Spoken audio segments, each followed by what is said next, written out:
मनुष्य और पशु। मनुष्यत्व और पशुत्व का भेद बताती पौराणिक कथा। पशु योनि से मनुष्य। एक थे ब्राह्मण और नाम था अग्निदेव। घुमक्कड़ स्वभाव के थे, जहाँ तहाँ यात्रा करते रहते थे। खाने को 2 वक्त का भोजन मिल ही जाता, खा लेते और मस्त हो जाते और फिर भ्रमण करते हुए किसी दूसरे नगर चल देते। अपनी इसी यात्रा के दौरान ब्राह्मण अग्निदेव यात्रा करते हुए एक भव्य नगर में आ पहुंचे। बड़े बड़े महल एवं अट्टालिकाओं को देखकर अग्निदेव जी को लगा कि इस वैभवशाली नगर में उन्हें अच्छी भिक्षा मिल जाएगी, किंतु ऐसा नहीं हुआ। उस शहर में किसी ने भी उन्हें 2 मुट्ठी अनाज भी नहीं दिया। आखिर शाम होते होते वह परेशान हो गए। कैसा मेरा दुर्भाग्य है, इतने बड़े नगर में मुझे खाने के लिए 2 मुट्ठी अनाज तक नहीं मिला। इतने में एक सिद्ध संत की निगाह ब्राह्मण अग्निदेव पर पड़ी। उन्होंने अग्निदेव के मन की पीड़ा समझ ली। वे उनके पास गए और बोले, हे ब्राह्मण, तुम मनुष्यों से भिक्षा मांगो, पशु क्या जाने भिक्षा देना। यह सुनकर अग्निदेव को आश्चर्य हुआ। यह आप क्या कह रहे हैं महात्मन? मैं जिनसे भिक्षा मांगता हूँ वे सब मनुष्य हैं, वे पशु कैसे हो सकते हैं? संत बोले, केवल मनुष्य जैसा दिखने भर से ही कोई मनुष्य नहीं हो जाता। पिछले जन्म के उसके कर्म इस जन्म में भी उस पर हावी रहते हैं। यदि कोई पिछले जन्म में पशु था तो उसके पिछले जन्म का पशुत्व उसके इस जन्म की मनुष्यत्व पर भारी रहेगा। इनमें से कोई शेर चीते की योनि से आया है तो कोई कुत्ते बिल्ली की योनि से आया है। इनकी आकृति मनुष्य जैसी है जरूर, किंतु इनका मनुष्यत्व अभी निखर नहीं पाया है। और जब तक मनुष्यत्व में निखार नहीं आएगा तब तक प्रेम, दया, करुणा जैसे भाव उस हृदय में जन्म ले ही नहीं सकते। इसलिए हे ब्राह्मण, तुमने मनुष्यों से नहीं पशुओं से भिक्षा मांगी है। ब्राह्मण अग्निदेव को अभी भी समझ में नहीं आ रहा था कि संत क्या कहना चाह रहे हैं, पर संत ने मुस्कुराकर कहा, यह लो ब्राह्मण, मैं तुम्हें यह दिव्य दूरबीन देता हूँ और जिस किसी से भी भिक्षा मांगो तो उसे इस दूरबीन से देखना। अग्निदेव ने ऐसा ही किया और सचमुच उसके आश्चर्य का ठिकाना नहीं रहा। ओहो, वाकई कोई कुत्ता है, कोई बिल्ली, कोई भेड़िया तो कोई बंदर। आकृति तो मनुष्य की है, लेकिन संस्कार पशुओं के। मनुष्य होने पर भी मनुष्यत्व के संस्कार नहीं हैं।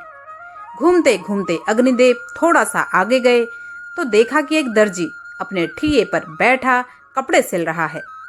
अग्निदेव ने दिव्य दूरबीन से देखा तो उसमें मनुष्यत्व का निखार पाया।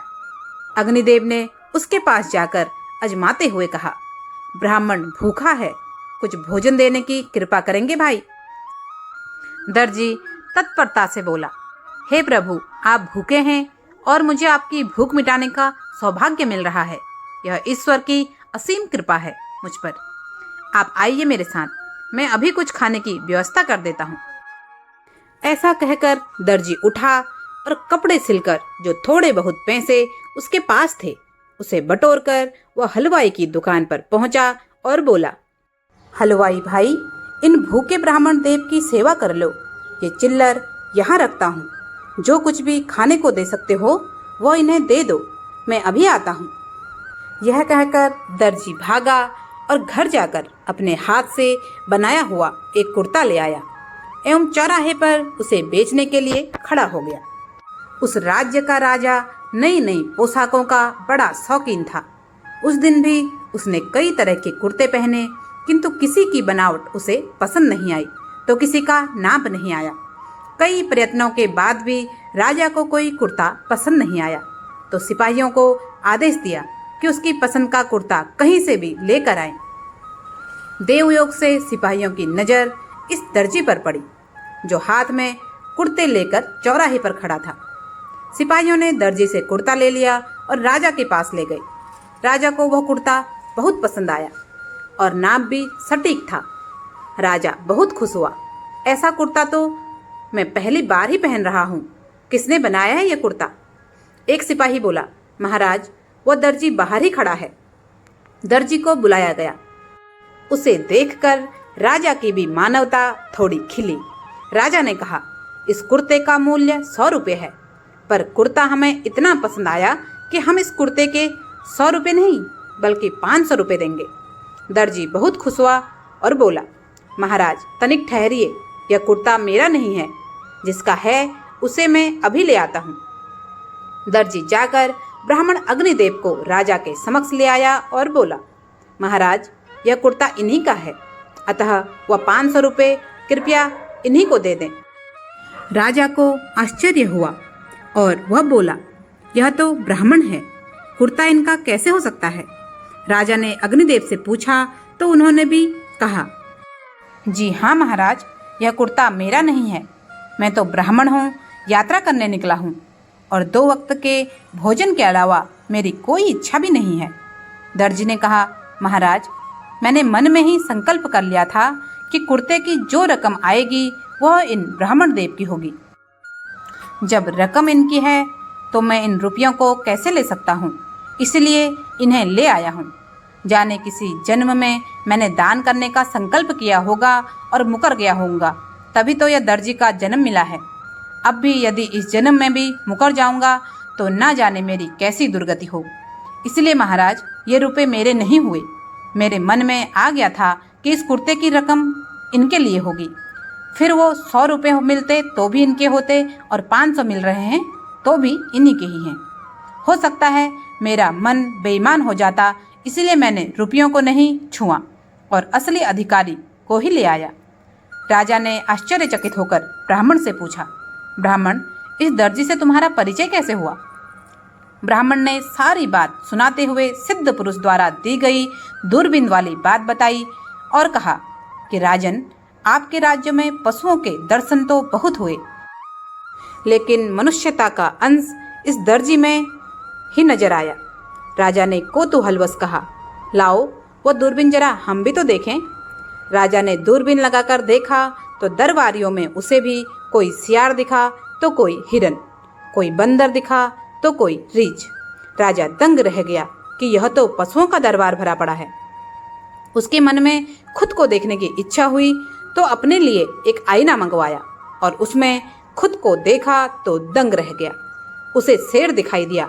ये सारे जंगल के प्राणी और मैं जंगल का राजा शेर। पिछले जन्म में भी मैं राजा था और यहाँ भी इनका राजा बना बैठा हूँ। राजा ने कहा, ब्राह्मण देव, योगी महाराज का यह दूरबीन तो बड़ा चमत्कारिक है। वे योगी महाराज कहाँ होंगे? कृपया उन्हें बुलाएं, हम उनके दर्शन करना चाहते हैं। काफी ढूंढने के बाद आखिरकार वह संत सिद्ध बाबा महल में राजा के समक्ष प्रस्तुत हुए और राजा के पूछने पर उन्होंने बताया, दूरबीन तो सिर्फ एक साधन है राजन। अपनी अंतरात्मा में झांकने का बिना इस दूरबीन के भी एक दूरबीन है जिससे मनुष्यता को परखा जा सकता है और वह हमारा विवेक व्यक्ति के व्यवहार को देखकर ही पता चल सकता है कि वह किस योनि से आया है। उदाहरण स्वरूप, यदि एक प्राणी परिश्रम करे और दूसरा प्राणी उस परिश्रम पर हक जताए तो समझ लो कि वह सर्प योनि से आया है, क्योंकि बिल खोदने की मेहनत तो चूहा करता है, लेकिन सर्प उस चूहे को मारकर बिल पर अपना अधिकार जमा बैठता है। अब इस विवेक की दूरबीन से दूसरे को देखने की अपेक्षा हम स्वयं को ही देखें कि हम सर्प योनि से आए हैं या शेर की योनि से आए हैं। या सचमुच हम में मनुष्यता खिली है। यदि पशुता बाकी है तो वह भी मनुष्यता में बदल सकती है। कैसे? गोस्वामी तुलसीदास ने कहा है, बिगड़ी जन्म अनेक की, सुधरे अब और आजु। तुलसी होई राम को, राम भजी तज कुसुमाज। हम कुसंस्कारों को छोड़ दें, अपने भीतर से निकाल दें तो ही वो निकलेंगे।